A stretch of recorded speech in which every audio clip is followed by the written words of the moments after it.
Welcome to the Backpacking Pushers podcast, brought to you by the undisputed champion of ultralight quilts, Enlighten Equipment. Lighten your load at enlightenequipment.com. With me today is Ben McAuliffe, a man who recently reviewed the solar system and gave it just 1 star. Wow. One star. You know, solar doesn't run off stars, right? I guess the sun is considered a star. So maybe you could get me there. I'll let you get yourself into trouble. Yeah. We actually planned this episode a while ago, and then I had second thoughts about it because it sounds like really negative. Is it a negative episode, or what do we think on this? Yeah, so I think we're doing it a little differently, but we kind of talked about reviewing stuff because everyone likes to read reviews.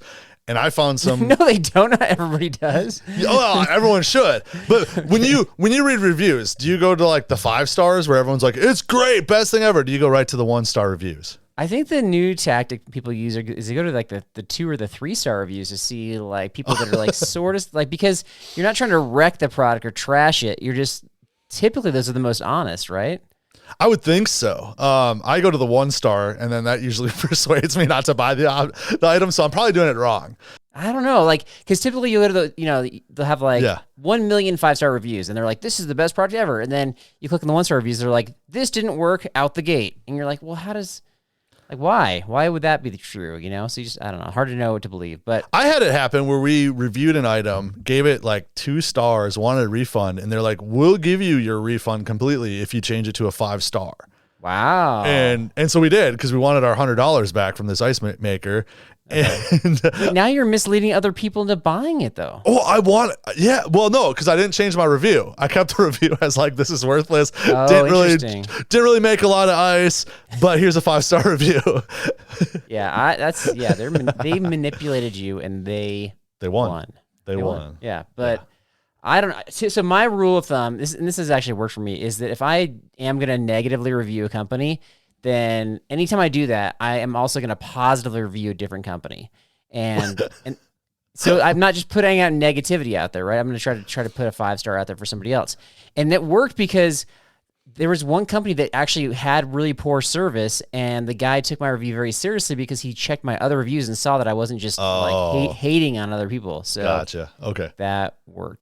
So what you do is you review like a bad thing, and then you go to like the Backpacking and Blisters podcast review, and you're like, "This podcast is amazing." Self-promotion.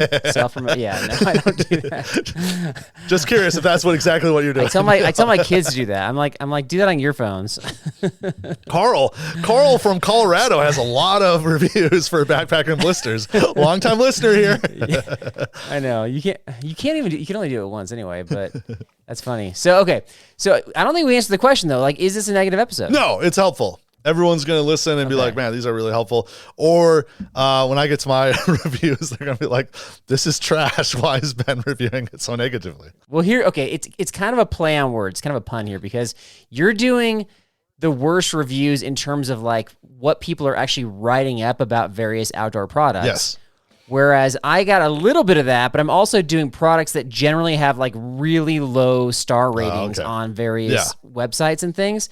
But here's the thing. Here's why I'm okay with it now, is because I just realized, you know what? I'm going to give those companies an opportunity to respond, and maybe they're changing something about their company, or maybe there's something more to the story that we're just not getting, right? And so I did that for most of the companies.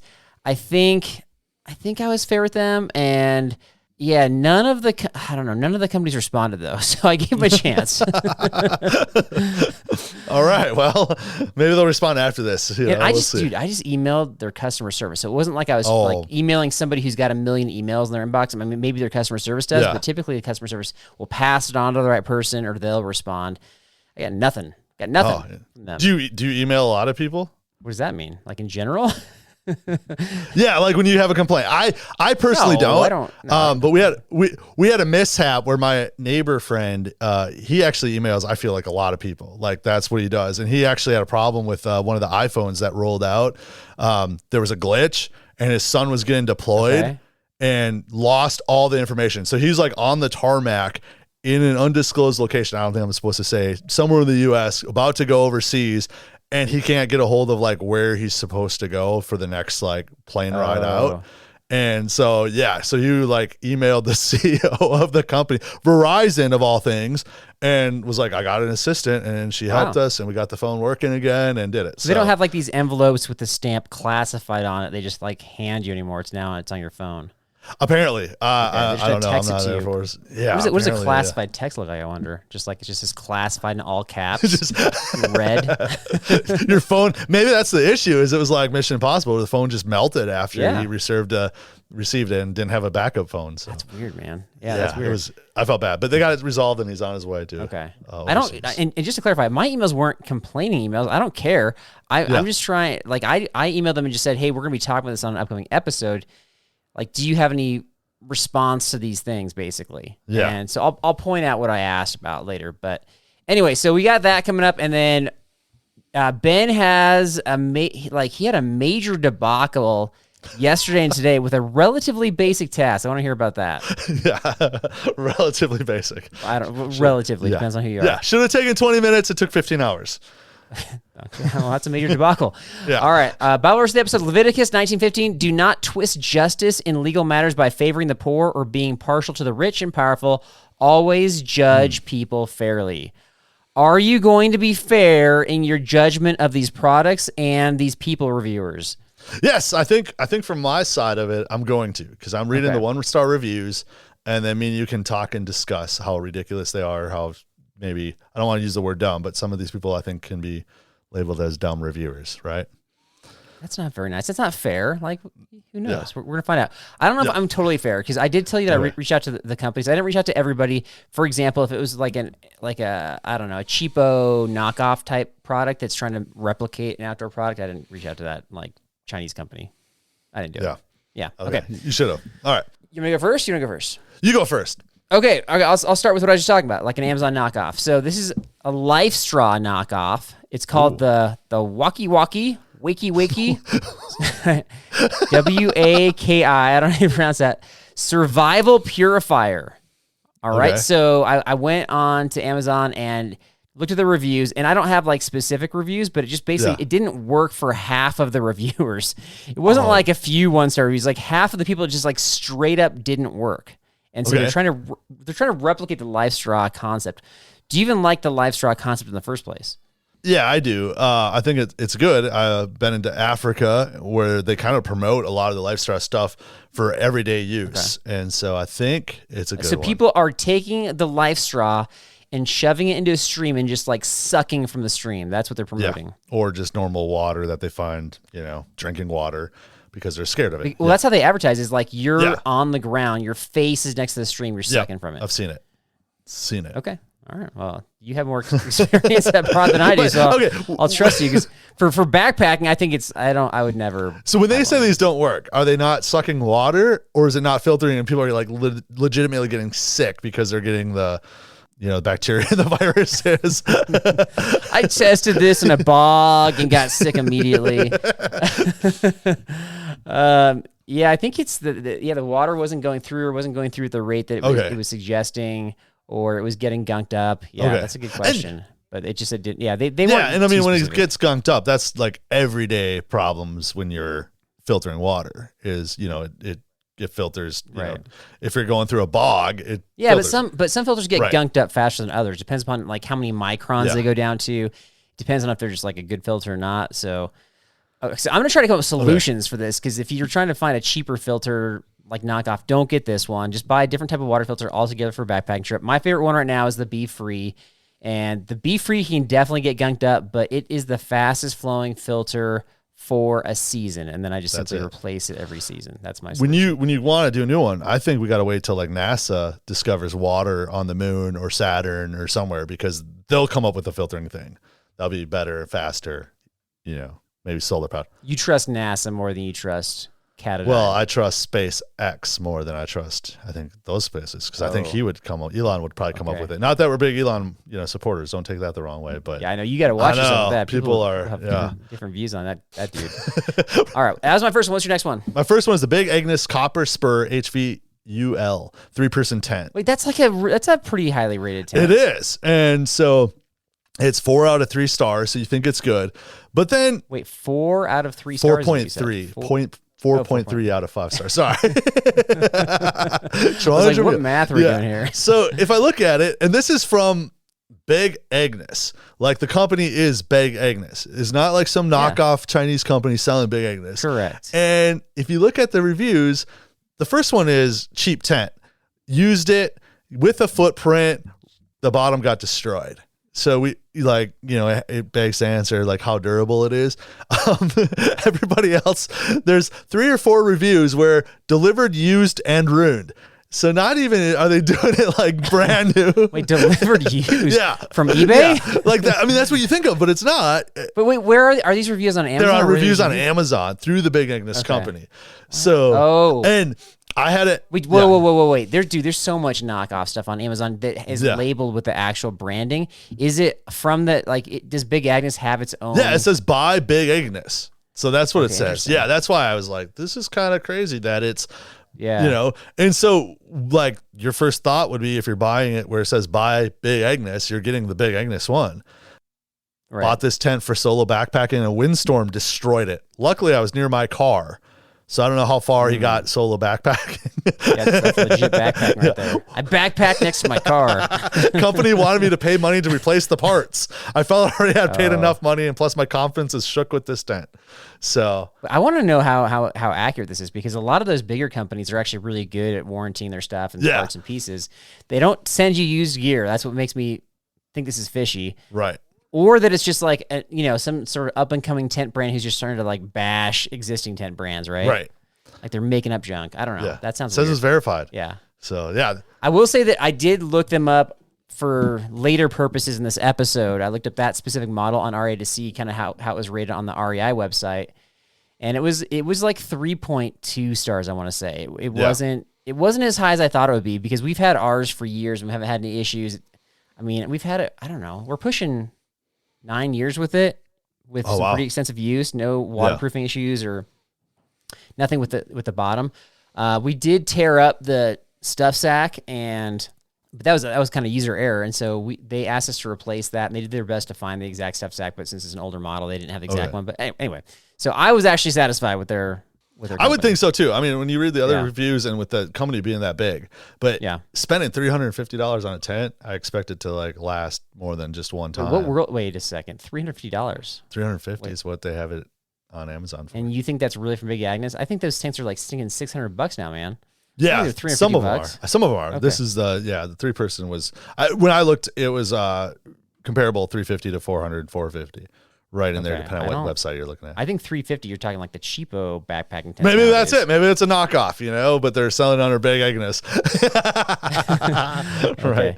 Yeah. All right. My next one is, so you're picking on a big company. I'm picking on a big company. I'm picking on Osprey, folks. Ooh. And I actually reached out to them. They have their ultralight rain cover for their backpacks. I know that not everybody's using these nowadays, but I own some of these. And I was surprised to see that it only got 2 stars on the REI website. And this kind of hits both ends here. So I guess I was looking at the reviews and people didn't know what they were buying. So the description shares that it's for like a backpack, large capacity. And there were people that are asking questions like, will this fit my 3-liter Camelback? Like legit. And there was like a ton of those questions on there. Like they weren't reading the description. Oh my gosh. And so people were buying it for all sorts of weird day pack things. It just wasn't made for that. And then they were giving it bad reviews. And I'm just like, I kind of felt bad on one hand for this, but then on the other hand, I'm looking at the price gouging going on with the rain cover. Then I don't feel as bad, because when I first looked this up, when we first we're trying to create this episode, they were around $40 for a pack cover. Okay. Yep. And then now I think for like, if you want to buy an extra large one, you're talking like $52 plus tax. Okay. That's crazy, man, for a stinking pack cover. And so I asked him, I was like, what's going on here? Like, there's no frame inside here. There's like a clip and some material, and it's a little bit stretchy on the ends. Why is this so much money? They didn't answer me. Yeah. And I've moved on from those pack covers anyway. Like, if you're like, think about taking a family and you're like, okay, well, we all need pack covers. Okay, so we're gonna spend $200 on pack covers, really? Like a family of 4? That's ridiculous. So, now I'm onto the Nyloflume bag, which I buy at Garage Gear for a few dollars, and those don't last forever, but you buy a few of them, and they're way lighter weight, and they work in such a way that it's not an extra thing in your pack. So that's my solution. Have you tried trash bags? Or ponchos for $1? So I tried what is it? Is it the thicker plastic trash compactor bags? Yeah. Those work too. Those are actually, I think if you buy a box of those, that's actually going to be more expensive than what I just suggested. Yeah. But you get like 100 of them, right? Or 50 of them for like $20. Yeah, but what else are you using them for? Do you have a trash compactor in your house? No. Well, not the trash. I get the contractor bags, like the ones that are heavy duty contractor bags, not Okay. But they would. Yeah, so that's thicker than what I have. Yeah. Yeah. So if you want to be. If you don't be like me, Ben, if you want to be ultralight, then you got to go with the Nylon. I know. I saw your Timberline weigh in. What was your weight? It was like 16 pounds or something, 18 pounds? It was 18, but I had some luxury things in there. I had I had a chair with me. So wow. That's always my goal. So, and I had the nylon flume bag on that one. Okay. All right, next, what you got next? What's next? My next one is the Teton Sports Oasis 22-liter hydration pack. Wait, Teton used to sponsor a podcast. I know, they used to. You're picking on them. Okay, what happened? All right. So this one I kind of liked because I'm going to read the review and you let me know if you would order it. After receiving this backpack, I'm left wondering about all the hype. It's just all wrong, right down to the color. I ordered black, but much of it is green, which is not shown in the ad. There's no padding on the waist belt. None! While the shoulders are extremely over padded. So I think he's upset that the padded maybe got moved around. What? Okay. The pocket fur, the rain cover. He spelled for wrong. So it's fur, the rain cover is just Velcro. And the opening faces up so it can get full of dirt and debris. And if it does, the ugly and thin neon yellow rain cover will certainly be punctured. I can see why there's no pics of that. Amazingly, you can put your tube straw on either side, but they're just openings. No closures at all. And I think they've always just been openings, right? But maybe not. Yeah. So no closures at all. And they are open on top. Apparently, whoever made thus has never seen how dirty backpacking can really be. The side pockets are way too short and they're made of nylon, like pantyhose material. Then there's the ridiculous... Pantyhose is ultralight, though. I know. Then there's also ridiculous so-called water bladder. Even after thoroughly cleaning it, it smells so chemically bad, there's no way I'd ever drink water from it. It's paper thin and leaks all over with water in it. And what's up with the small flat pocket with 3 giant clips holding it to the bag? Wow. I'm so frustrated with junk items like this. Oh, I don't think it's junk. I think this dude wanted a premium pack at a budget price and then is like buyer regret, right? Buyer's remorse. I mean, to me, everything he was just explaining was perfect. It was like, well, that's what you want. You want padded shoulder pads, maybe not the openings, I get the straw, where you have your Camelback hose coming through. But yeah, I don't use Camelback. We discussed that on episodes because of the smell and stuff, just. I think we got to call it a spade here. It's a budget pack. Like this is for like entry level backpacking. You're trying things out. You just want to see what backpacking's like, maybe take it on a few trips.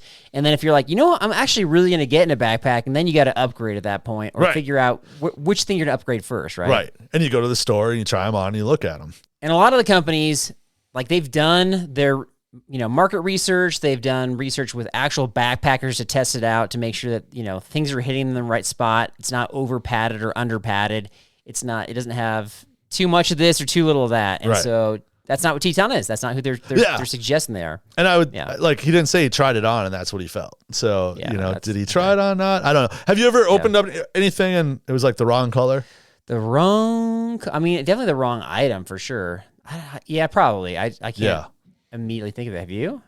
No, I go back to the previous review. I've actually bought a playpen for our 6th child back in the day, opened it up and it was used, full of crayons, not even clean, and wasn't even the right playpen that was on display that we got. Wait, and you bought it as a new thing? We bought it new and it was repackaged. Someone switched out their old one. Yeah, someone switched out their old one, put it in the box, returned it, got their money back. Oh, they scammed the company. Okay. Yeah. So gotcha. Well, that's not no, that's not the company's fault.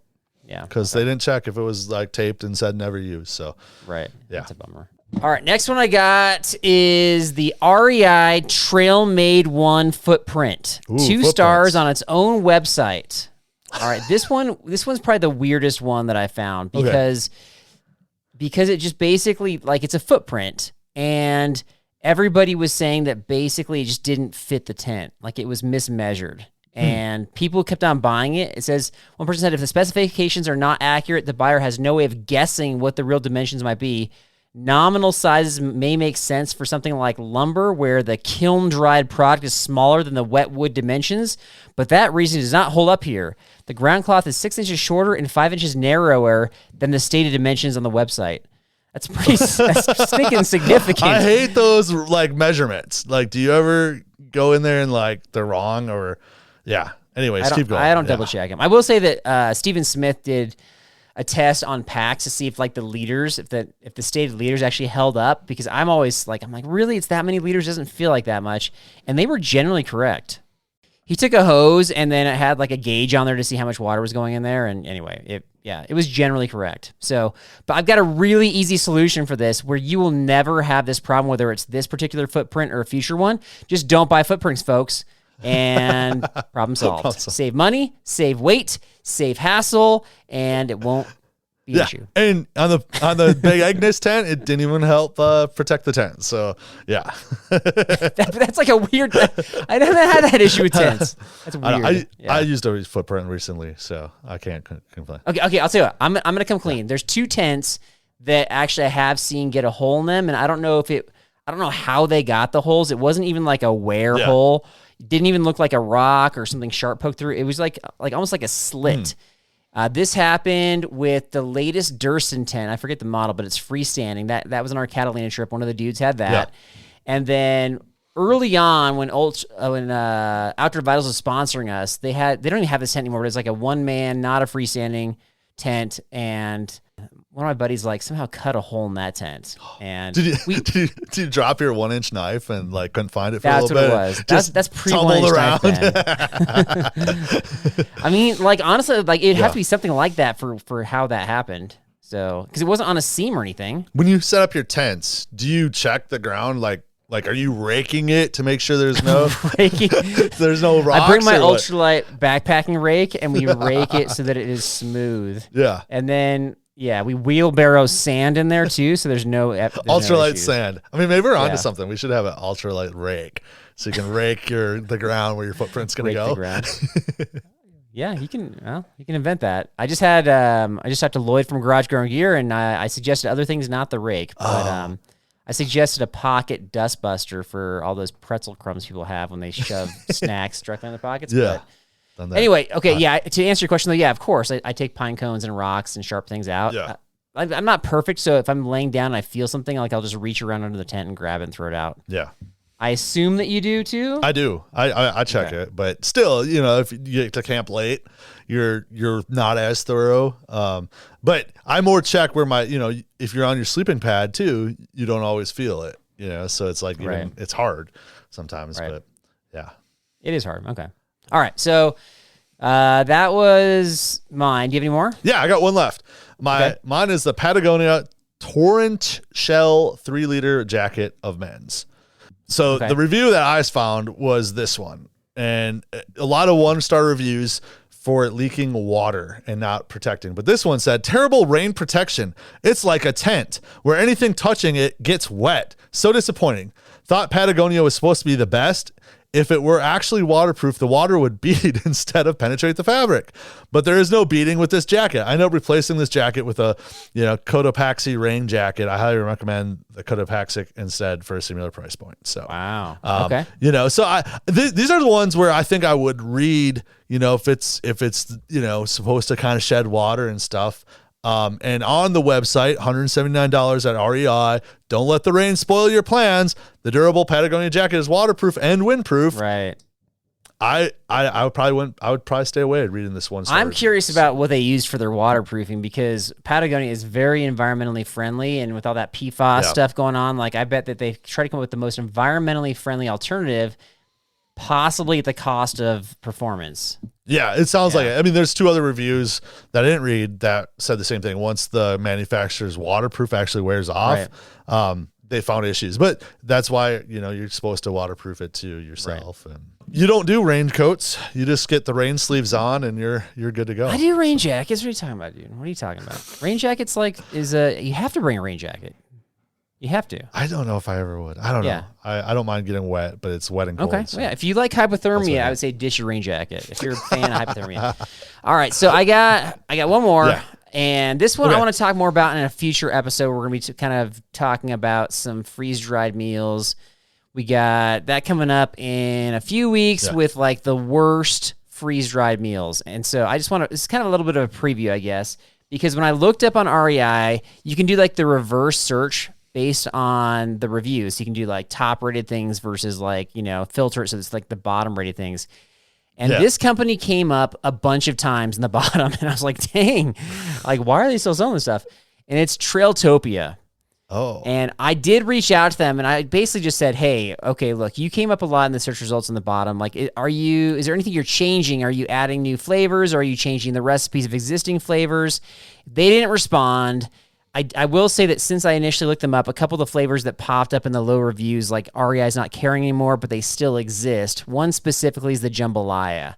And I've only, and so in their defense, I've only tried one Trailtopia. It was like the Szechuan beef. It wasn't like a 2-star or a 1-star, maybe like a 3-star. It wasn't my favorite one, but it was definitely edible. I wasn't like spitting it out or anything. So I met the guy that owns Trailtopia at one of the outdoor retailer shows. Super nice guy. So I'm rooting for him, but I would suggest that, anything that's getting low ratings, like just ditch those and stick with the stuff that's working. So, but you need a lot of SKUs. You need a lot of different choices. So how many choices does Trailtopia have? Do you know? More than like some of the newer companies coming out. I want to say they have at least 10 to 15. But what's interesting is that, so his whole model for like why he even exists is because he wanted to make his own freeze-dried meal. So he bought like the freeze-dried machine, whatever that is. Yeah. And then he's like, you know what? I think I can do better than what's out there. But I think there were 20 companies that had the same thought process around the same time because that market just blew up with options. And there's way more. Yeah. There's there's at least 20 companies now. Before it was just like 2 or 3. Right. So I'm hoping he's doing well, and I hope he's changing things out. What's your bottom? So your bottom's Mountain House. And then so it's like, I don't think so. It's hard to say bottom at this point, and we'll circle back in a future episode. But because there's definitely some in Mountain House I don't like. Yeah. But there's some that I like a lot still. Like I think they're still really good. Yeah. Well, and that's what I haven't found one that like the Mountain House I go to is it biscuits and gravy or sausage and gravy? Yeah. That's my go-to. Yeah. I can't find anything else that like tastes good, that I like. So I'll say this. So so ReadyWise makes these pro pack meals, and those are actually pretty good. But then the regular ones, those ones I would say are on the bottom. Yeah. I mean, that's what you get different ones, you find, and everybody has different tastes. But okay.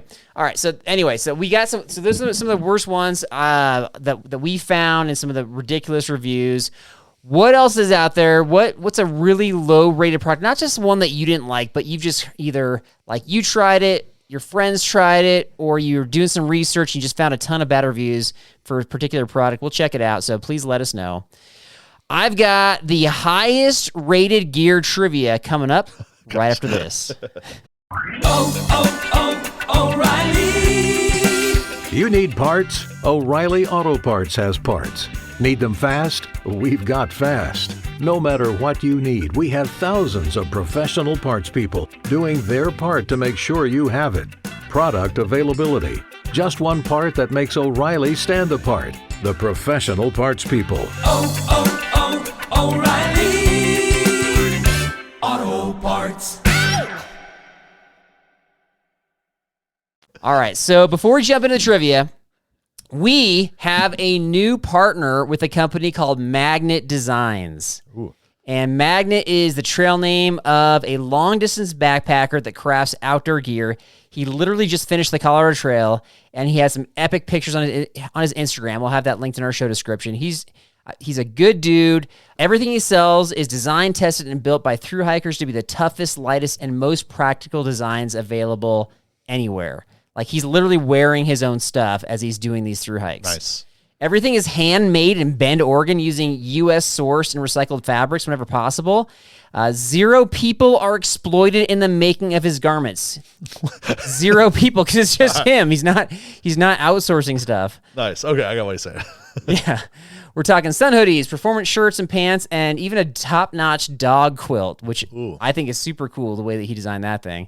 And plus, like, so after chatting with him, he's just a good dude. I hope he's going to hop on the show. He's got an interesting story. He actually, like, he's around our age, but his first job was in prosthetics, like creating prosthetic limbs. Oh, wow. So, yeah, like sharp guy to be like to be able to do both of those things. Like, you have to be pretty well knowledgeable.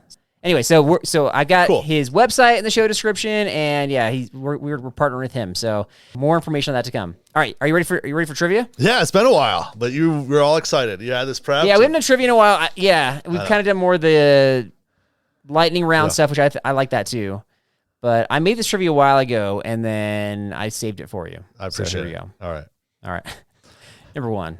Which of the following backpacks is the highest rated?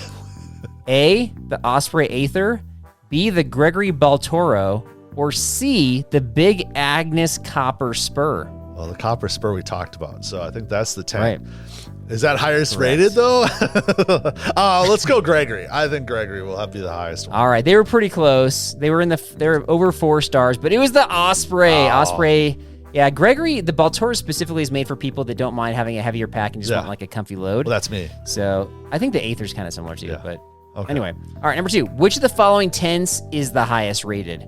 The Big Agnes Copper Spur, the Nemo Hornet, or C, the Kelty Jail Cell?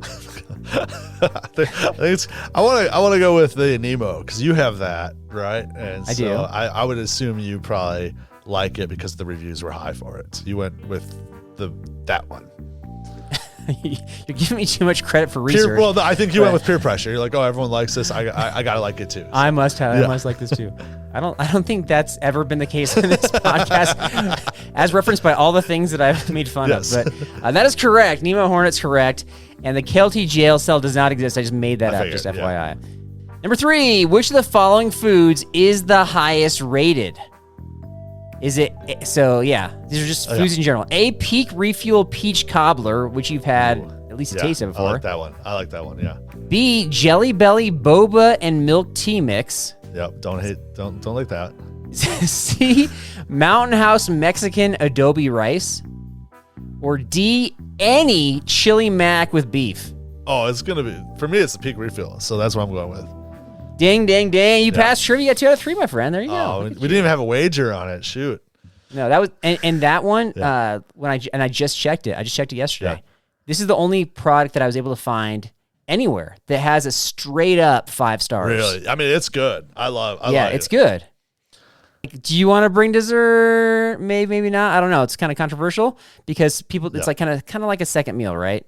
So maybe on like a heavy mileage elevation gain day, but it is good to get 5 stars, man. Like everybody loves it. Everybody. I saw it at Sierra Trading Post and it was like $10, and I regret not getting it for our fire department when we go out. Right. And I had unlimited money because I had the fire department card, so I could have just like swiped it all, but I felt like fire season's almost over for us, so it'd have been a wasteful spending. Yeah, that's good. I should have got it. I should have got it next time. It'll be there again. Trust me. Definitely. Yeah. Oh, yeah. All right. Let's see. So I got a couple tidbits. First of all, we have a new Patreon supporter, part of the Patreon family, Joe. I've reached out to him a couple times. I want to get his info. I want to get his backpacking story. I typically ask like where they're from, their backpacking story, and if they have any suggestions for the podcast, but he hasn't gotten back to me yet. I'm hoping my emails aren't getting kicked to spam. But Joe, thank you so much for supporting us. We so appreciate it, and we are honored that you are part of the family, but we want to know a little more about you. We released a bonus episode last week on the most overrated and underrated gear, not from our opinion, but from the opinion of the experts. So check that out on the Patreon. Nice. And then upcoming this week on Patreon is I put a poll out for upcoming Patreon trips.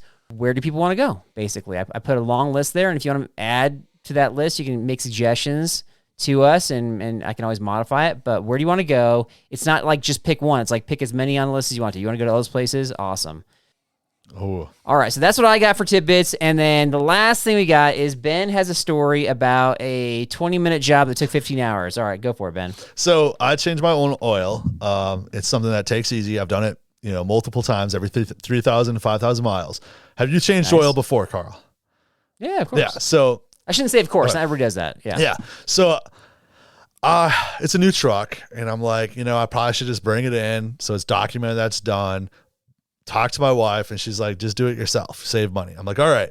We live 45 minutes one way from town. Yeah, that makes sense. Minimum when you go in, it's 3 to 4 hours.